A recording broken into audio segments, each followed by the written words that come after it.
At first, I wanted to make this video as a way to get people to uninstall and remove the game Hatchetman Cove from their game accounts, but I soon realised pretty much no one has ever played it. But if you, by any chance, happen to own a copy, please, I urge you, remove it. Uninstall and forget it. Don't look back. Don't touch it ever again. I'll tell you why.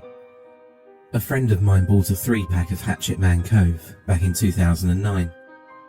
It was a multiplayer game, where 3 people are paired up against a single strong player on the opposite team. Kind of like an early horror game. This game might very well be a spiritual predecessor. The similarities between those games are pretty eerie. I'm sure at least one person on the development team has a copy of Hatchetman Cove, and that kind of worries me. See, Hatchetman Cove was this game where you played in cycles, kind of like a red light green light game. 3 people play as survivors from a ship that crashed into the cove, and a 4th player gets to play as the killer. The killer wasn't necessarily some slasher with an axe. It could be a vengeful angel, a grim reaper, or several other kinds of killer. At least that was the original plan. So the game would alter between having bright lights all over the map, going on and off.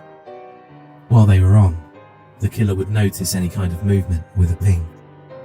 When the lights were off, survivors could move any way they want, as long as they didn't draw too much attention. They could set up traps to delay the killer, or sabotage the lights to get more time. The killer, on the other hand, was to grab the survivors and drown them in the well at the centre of the map. Once a survivor was grabbed, the other survivors are given a choice to either try and intercept the killer using traps, or use the time to gain an advantage. The problem was that Hatchetman Cove didn't sell very well. The developers had some legal trouble with their publisher, who were annoyed about the developers backing out of an exclusive deal. There was no promotion online or anywhere else, as the publishers didn't want it released on another platform. They didn't want it released at all for another 6 months, until the game had the proper infrastructure. The devs screwed up and published it anyway, and the whole thing was a mess. Still, during the months that it was active, there was a fairly regular player base. My friends and I played it pretty much every day for about a month. I mained Sturgis as a survivor, the Norwegian fisherman who could lure the killer using his fishing rod. As a killer, there were only 2 options at the time: the Hatchet Man and the Blameless. I preferred to play the Hatchet Man. He was straightforward. You got a hatchet, could destroy shelters, and had a certain resistance to traps. The Blameless, she was just weird. They never managed to balance her right. The Blameless was an old woman. She was slow, but she floated around the map and avoided all ground-based traps. She always had this warm smile, and her passive ability was just the weirdest. If she was far away, she'd look like a random ally on your team. Only when she got closer would she reveal that sinister, smiling face. Hatchetman was just the murderer, but the Blameless was downright creepy. But the game didn't get any updates because of the legal battle. No updates, no new survivors, no killers, nothing. Instead, the game went silent. We stopped playing, and a few months later, the game was unceremoniously unlisted and removed from the store without as much as an apology. I uninstalled Hatchetman Cove and didn't think about it for years. Just one of those games that rests in the back catalogue. I forgot I even had it. But this is where things get weird. Last December, I was gifted a new chilled out farming game as a Christmas present, and some primal part of my reptile brain clicked back in on Hatchetman Cove. The friends I used to play with had moved on with their lives, but the game still had a community page. I checked the store page, and it was empty. The game couldn't be found online either. It was completely hidden. If you don't actually have it in your library, you won't find it without a direct link. That, in itself, is kinda weird. Most abandoned games can still be found online, but Hatchetman Cove still had a very, very active community. There were plenty of discussions on the forums, but they didn't make any sense. Their speech was almost garbled. I'm sure whatever they discussed made sense to them, but to an outsider, it seemed like nonsense. A few examples. Topic: how much GW to finish no min? I want to finish no min, I dunno yet. Just don't GW then, sort it out. You'll never go min if you don't GW, just commit. The discussion forum is just a mess. The example above was the most legible thing I could find, and I still have no idea what it says. So I started checking out the community content, like videos and screenshots. The way the community played the game was completely different from when I played. Pretty much no one played Hatchetman anymore. The killer seemed limited to the blameless. Not a single screenshot of the Hatchetman, just the blameless. But the weirdest thing was how players interacted with the killer. Instead of hiding, they come running up to her. They run up to her with their microphones on, screaming at her. Screaming, begging, pleading for her to kill them. Not with funny voices or anything, no. There were people crying in chat. Videos marked with GW, and various dates littered the community page, each with people crying and screaming and begging to die. The volume maxed out immediately, and most of the time, all voices were nothing but a crackling mess that could easily blow out your speakers. I couldn't stop watching. I'd never seen anything like it, not even back in the days when I was still playing. That wasn't the way you played the game. No one was hiding or looking for objectives. I'd see players using my old main, Sturgis, and just rush the blameless as soon as the match started. Seeing the 3D model of the old bearded man running up to the blameless, pleading to die. That was uncomfortable. I made the mistake of posting my own question on the discussion forum. I was just too curious.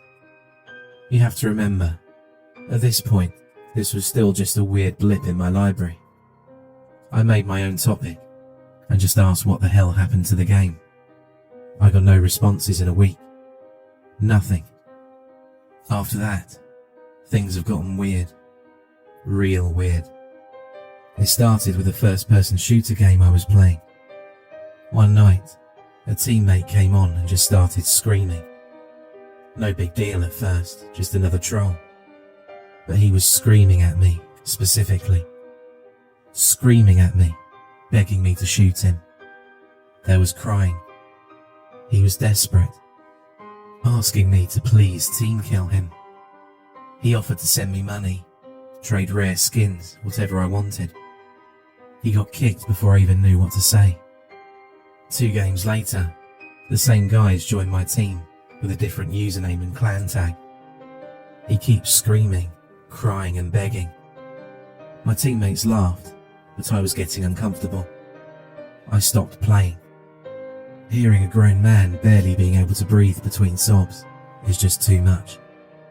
That wasn't a prank. That was desperation. But it didn't stop there. From that moment on, in several games, people started joining and begging me to kill them. It could be by text, in chat, by voice, whatever they could. Once, in another popular game I was playing, there were 2 people with the usernames Kill Me and Kill Me Too. How? You can't even pick your own username. They just stood there, waiting for me to push them over the edge.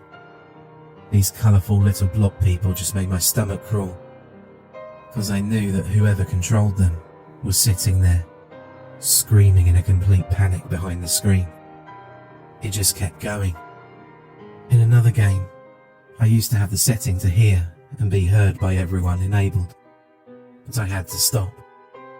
Naked users came running at me while I was camping out, and I turned off all audio as soon as I saw them.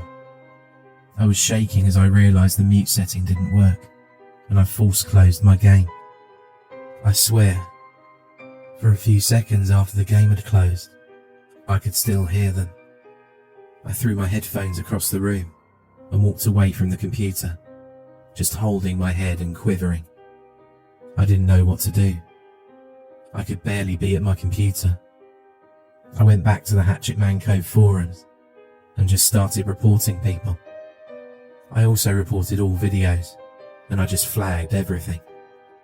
I know, I abused the report system, but things were getting out of hand. I was being harassed. So they took it down. Not just the forums or the videos, but everything. The entire page gone, including the community page.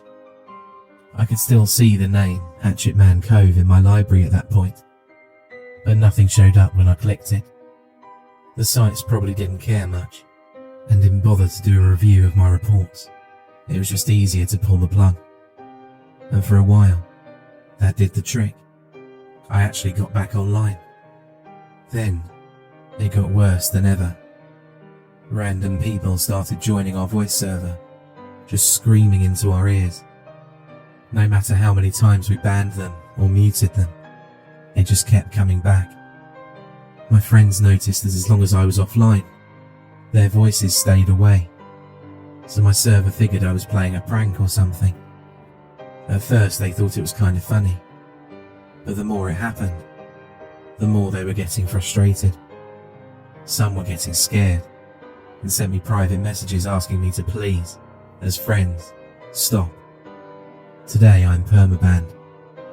I can't even log back on without getting messages from random accounts, begging me to come online and kill them. It's gotten to the point where I've uninstalled pretty much everything. I don't play games anymore, and I don't think I'll be browsing online much longer either, since I've started getting messages here too.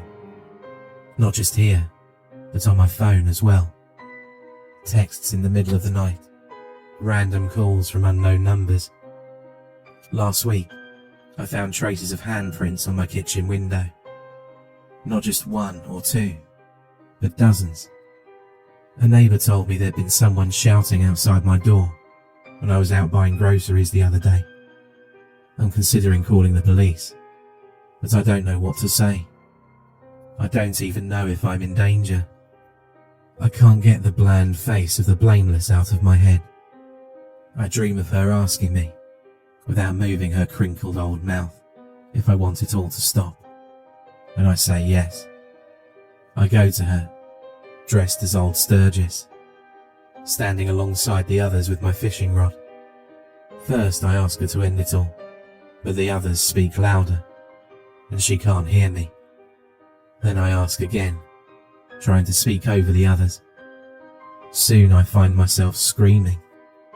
We all scream, louder and louder, begging, pleading, crying for her attention. We all want it to stop, but she refuses to oblige. Instead, she just smiles, holding some sort of beautiful secret behind her pixelated, dead eyes. I don't know what it is, but I want it. I'm starting to understand, but at the same time, I'm disgusted.